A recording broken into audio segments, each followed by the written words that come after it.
Hello everyone and welcome to my YouTube channel. Today we are going to discuss about how to unblock websites on your iPhone iOS 18. For example, if you have recently blocked a specific website on your iPhone and if you want to unblock that website, so how you can do that. For this, what you have to do, you have to simply watch this video completely.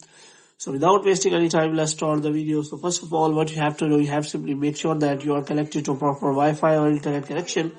And after that, what you have to do, you have to simply go to settings.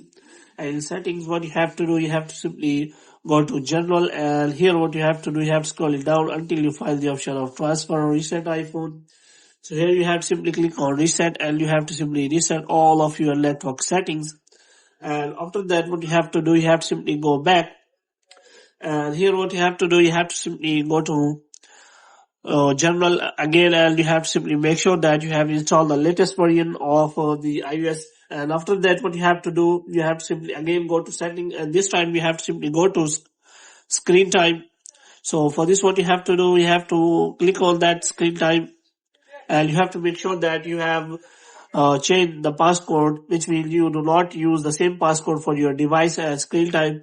Now, if you want to unblock the website, then what you have to do, you have to simply go to content privacy and restriction.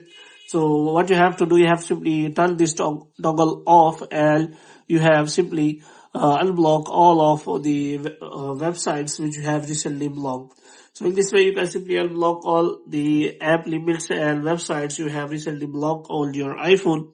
So if you want to even check for the Safari, then you can also do that. For this, you have to simply go to apps, and you have to simply go to Safari settings, and you have to make sure that any kind of website is not blocked on Safari.